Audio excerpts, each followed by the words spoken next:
Bismillahirrahmanirrahim. Assalamualaikum warahmatullahi wabarakatuh.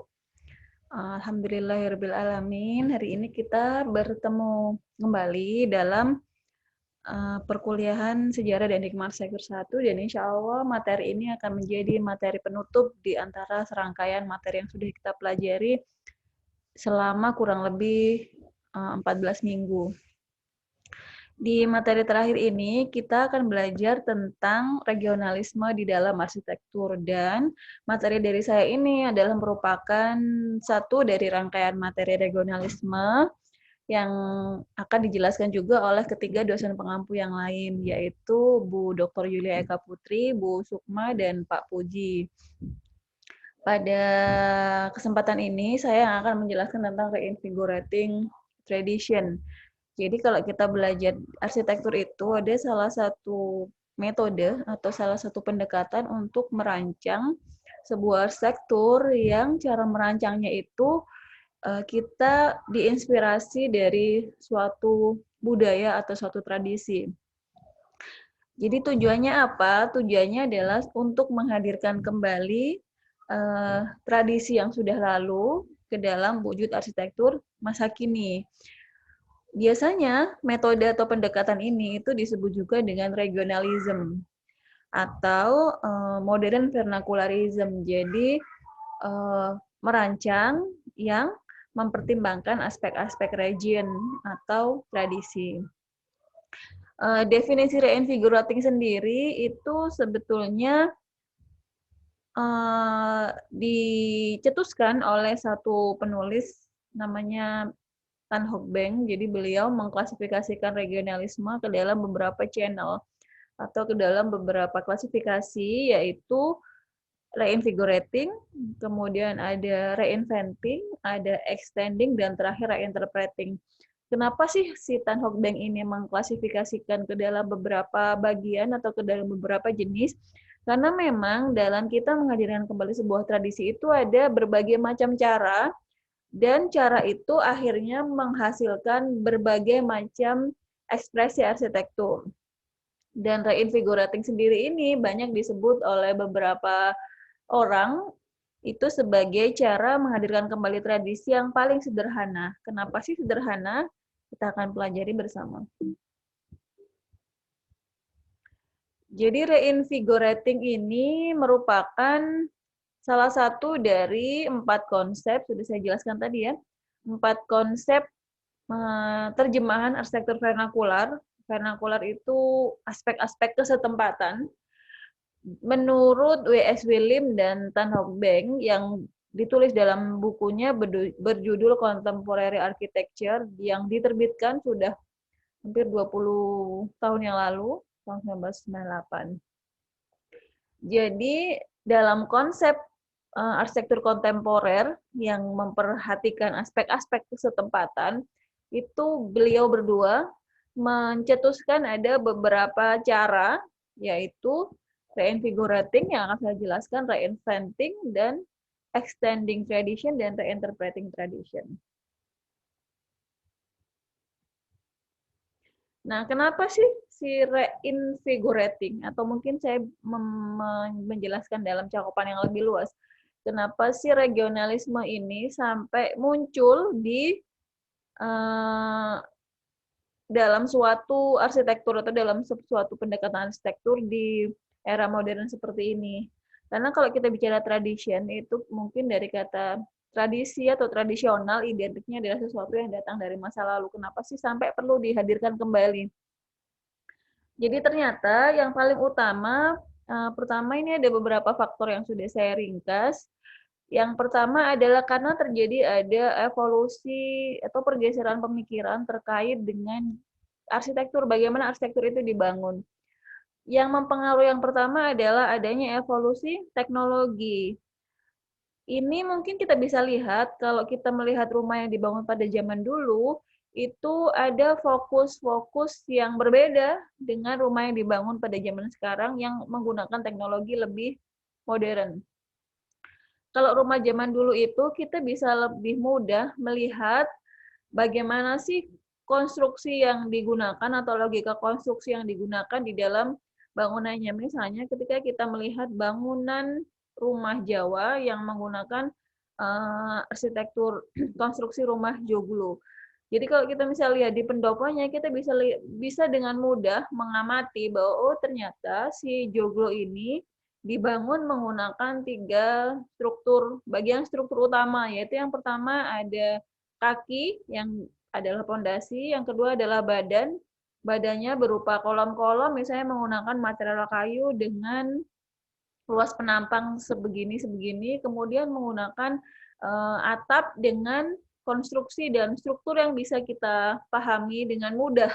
Karena fokus arsitektur tradisional pada zaman itu adalah detail, kemudian logika struktur yang bisa dengan mudah kita pahami dan kita lihat. Selain itu, yang membedakan saat ini dengan tradisional adalah adanya jenis material yang digunakan. Dan material ini biasanya mempengaruhi seperti apa treatment yang dilakukan pada material tersebut. Jadi, arsitek atau orang yang membangun itu sibuk menciptakan detail material. Berbeda dengan saat ini yang mungkin material itu dengan karakter material modern yang saat ini mungkin tidak memungkinkan menghadirkan detail-detail tertentu seperti material zaman dulu. Jadi adanya pergeseran paradigma dalam melihat si konstruksi dan material itu sendiri. Kemudian dari arsitektur tradisional, kita juga bisa mengetahui seperti apa sih teknik atau metode yang digunakan. Misalnya terkait dengan penggunaan teknik pembuatan atap di rumah joglo, itu kita bisa lihat bagaimana cara craft orang-orang zaman dulu, tukang-tukang zaman dulu, itu menyambung antar satu kayu dengan kayu yang lain. Atau menggabungkan misalnya sisi miring atap, jurai luar dengan jurai dalam. Itu bisa dengan mudah kita lihat karena expose strukturnya dan detail yang bisa kita tangkap dengan mudah.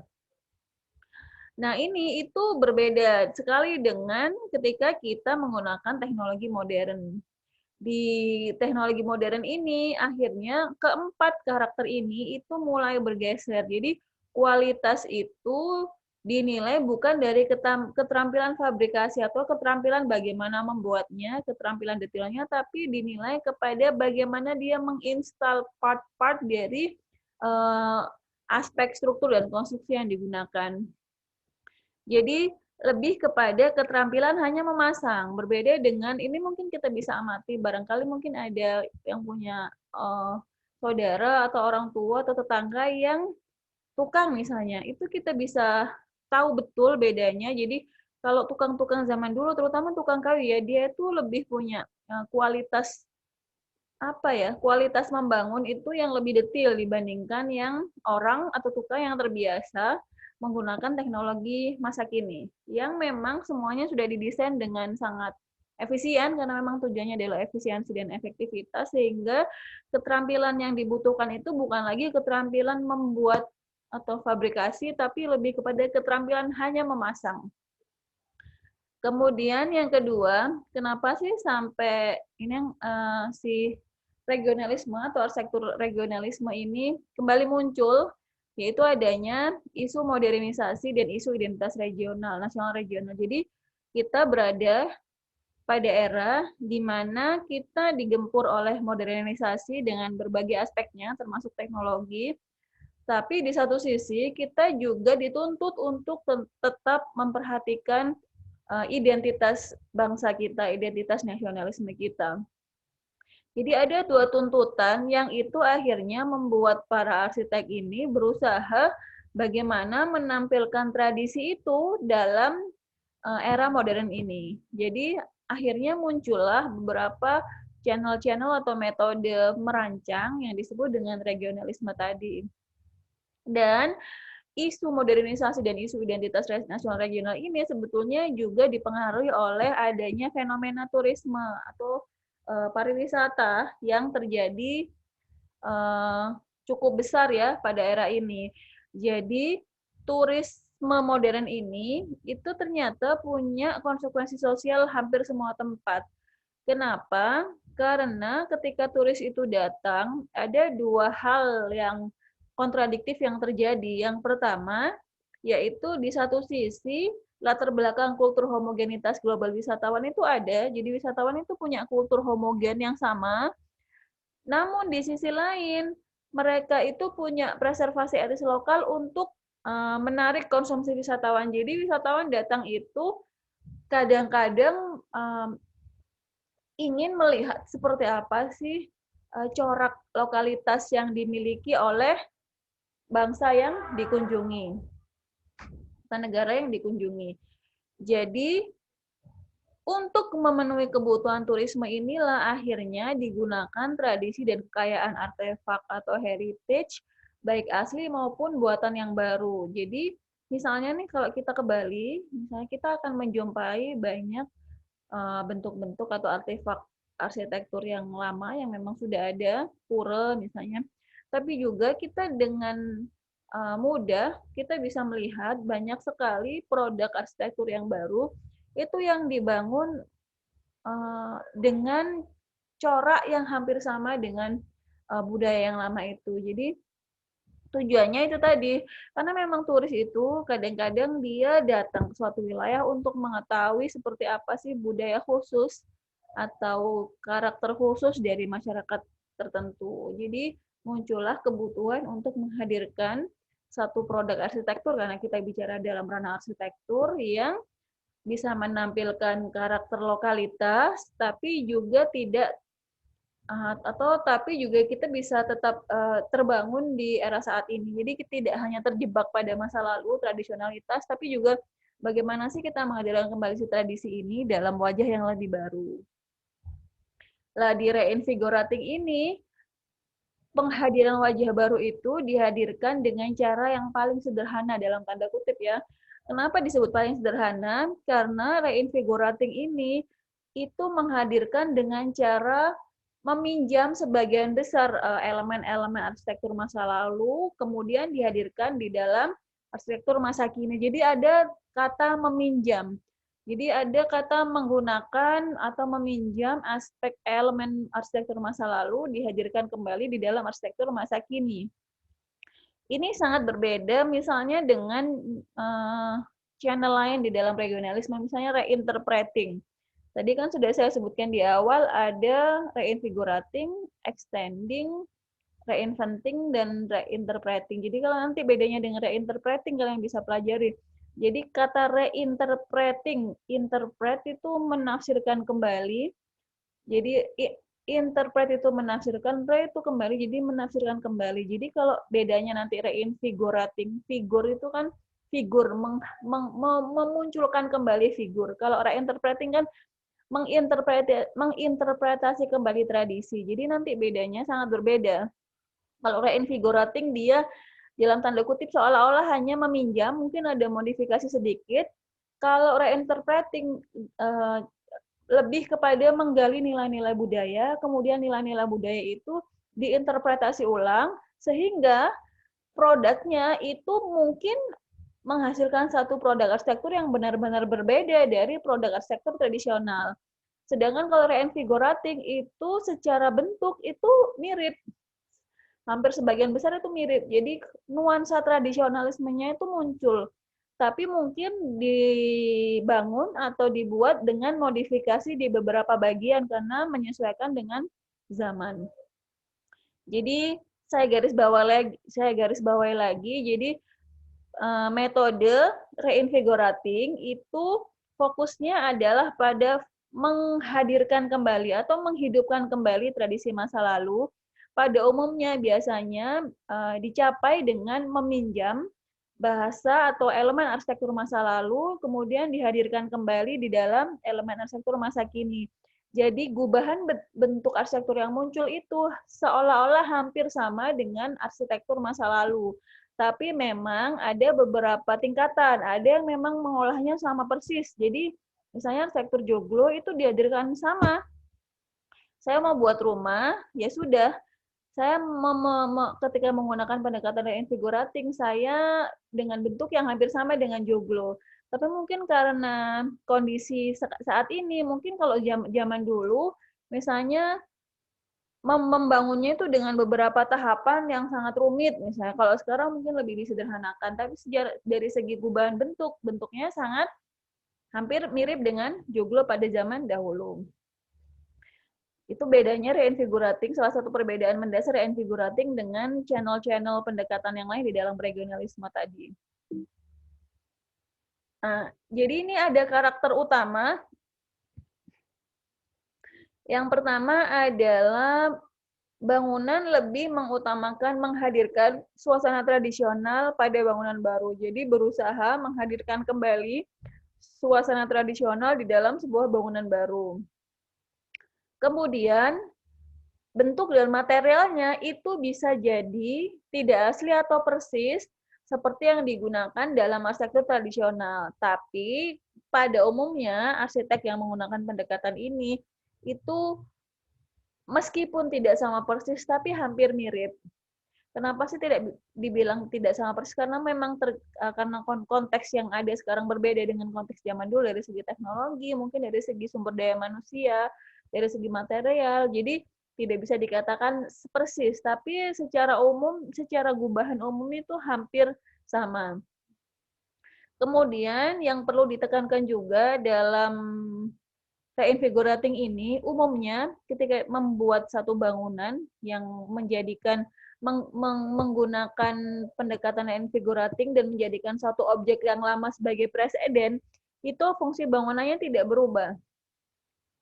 Jadi dalam membuat suatu bangunan kontemporer, rujukan arsitektur tradisional yang diambil umumnya yang sefungsi. Misalnya, tidak mungkin membuat rumah, bukan rumah kali ya,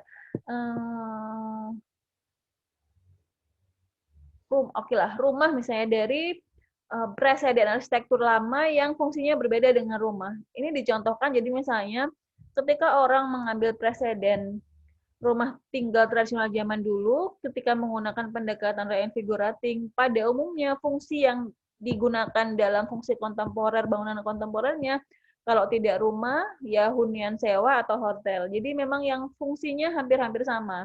Jadi bukan yang sangat berbeda. Kemudian craftsmanship atau kemampuan kerajinan sangat penting untuk menghadirkan suasana. Jadi di reinvigorating ini detail atau karakter material yang ditonjolkan itu menjadi salah satu elemen penting karena tadi tujuannya adalah menghadirkan suasana tradisional di bangunan baru. Jadi apa saja sih craftsmanship yang digunakan? Misalnya ada teknik ukir yang tetap digunakan, ada teknik penyambungan atau pengikatan konstruksi, dan finishing kayu.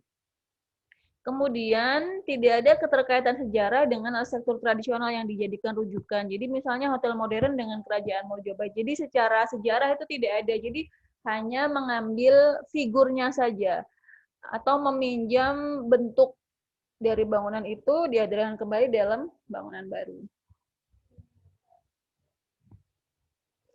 Nah, ini ada tabel kesimpulan yang mungkin bisa mempermudah kita semua untuk lebih memahami seperti apa sih reinvigorating.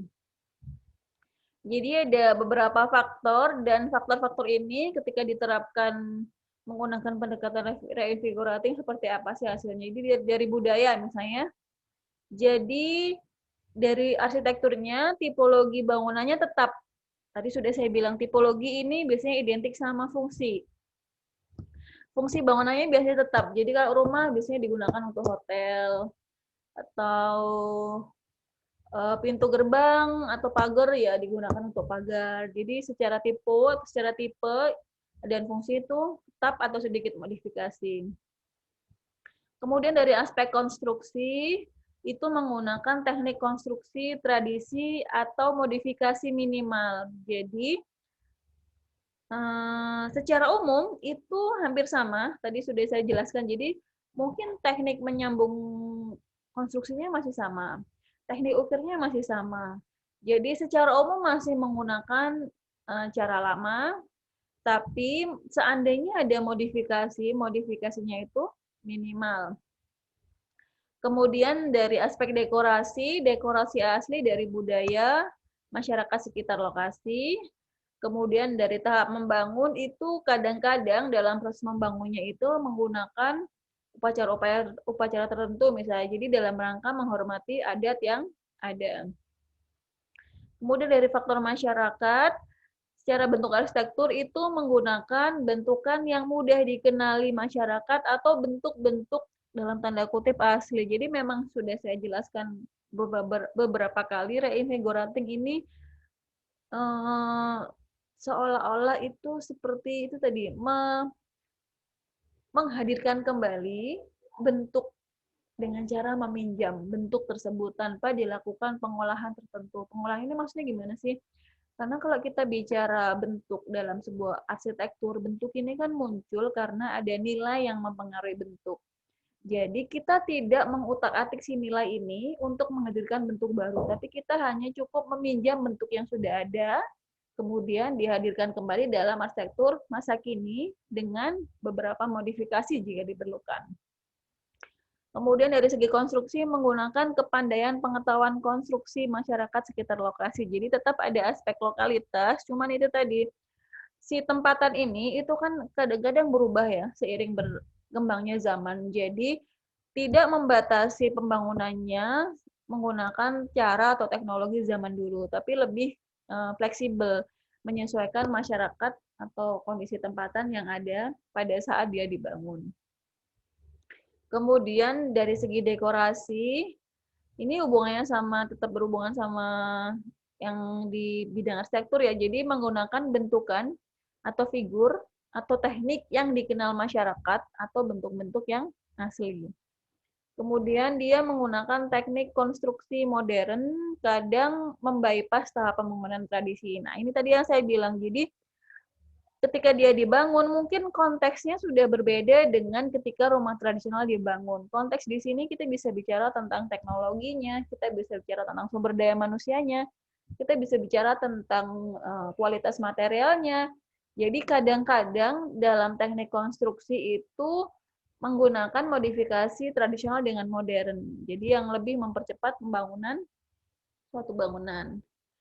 Kemudian ekonomi tidak terkait langsung, secara konstruksi tidak terkait langsung, dapat menggunakan teknik dan material yang berbiaya mahal. Jadi itu tadi, menyesuaikan konteks, fokus pada figur yang ingin ditampilkan. Kemudian dari dekorasi juga dapat menggunakan teknik dan material yang berbiaya mahal selama bentuknya masih berupa dekorasi asli dari budaya masyarakat di sekitar lokasi.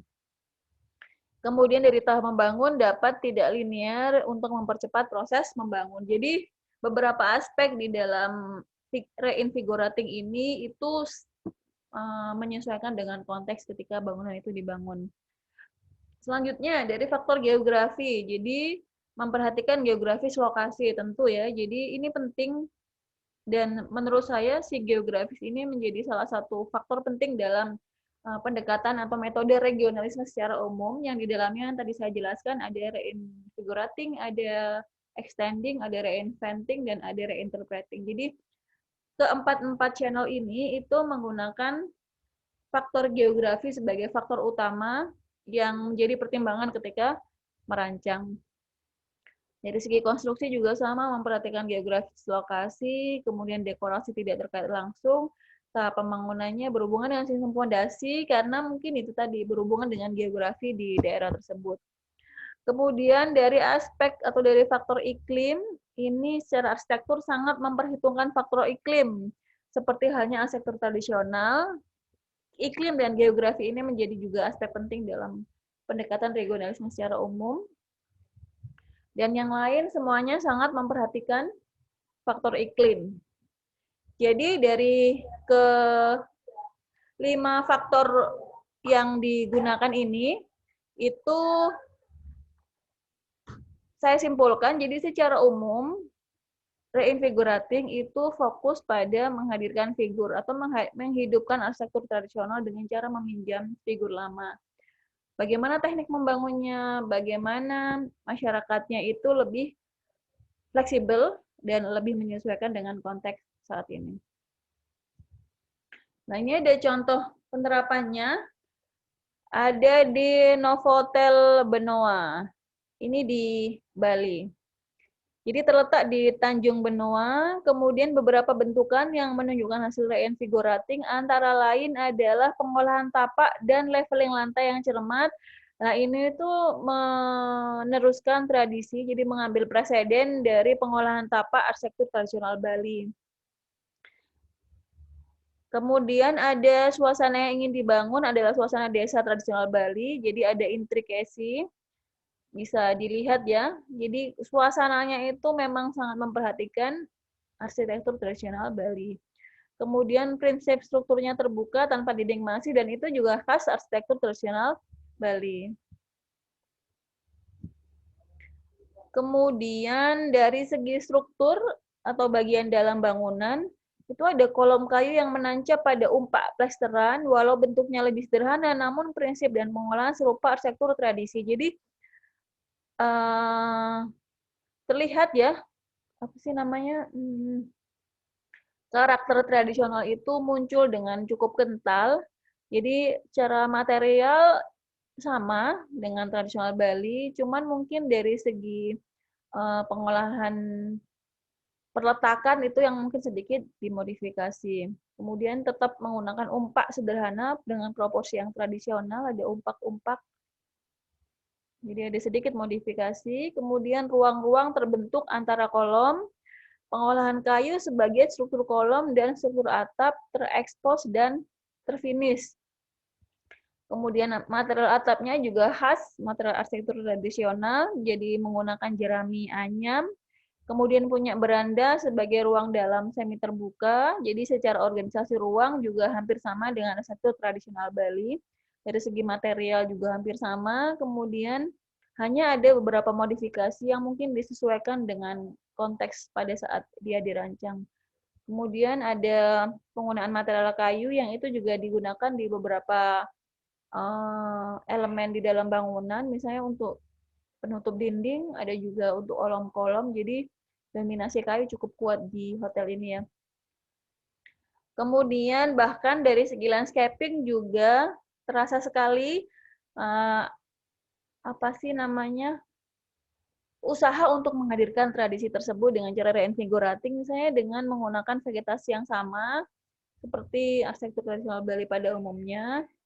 Kemudian punya artefak sculptural, misalnya bentuk nanas diperbesar, ada patung putri, atau menggunakan bahan dan teknik ukir umum tradisi Bali. Kemudian taman tematik digarap hati-hati dengan beberapa kelengkapan, nampak serupa tradisional, dan yang terakhir ada teknik pengolahan batu dan perkerasan bidang tanah taman. Jadi kalau kita lihat nih, kalau kita simpulkan, terasa sekali ya, nanti mungkin ketika kalian sudah melihat atau menyimak materi di penjelasan reinventing, reinterpreting, dan extending itu akan terlihat bedanya. Bagaimana sih reinvigorating ini itu cenderung lebih ke menghadirkan kembali bentuk masa lalu ke arsitektur saat ini dengan beberapa modifikasi. Dari secara umum bentuknya itu hampir sama. Jadi meminjam, kemudian kalau memang diperlukan modifikasi, dilakukan modifikasi, namun dengan toleransi mungkin yang tidak terlalu besar sampai merubah bentuk secara umum. Jadi mungkin itu yang menjadi fokus dari reinvigorating itu sendiri. Jadi menampilkan kembali lebih kepada figur atau bentuk dari arsitektur tradisional. Baik, mungkin itu saja penjelasan dari reinvigorating tradition. Mungkin bisa nanti akan saling melengkapi dengan penjelasan dari Bapak Ibu dosen yang lain. Cukup sekian dari saya. Terima kasih atas perhatiannya. Saya tutup dengan doa kafaratul majelis. Subhanakallahumma wa bihamdika asyhadu an la ilaha illa anta astaghfiruka wa atubu ilaik. Terima kasih. Assalamualaikum warahmatullahi wabarakatuh.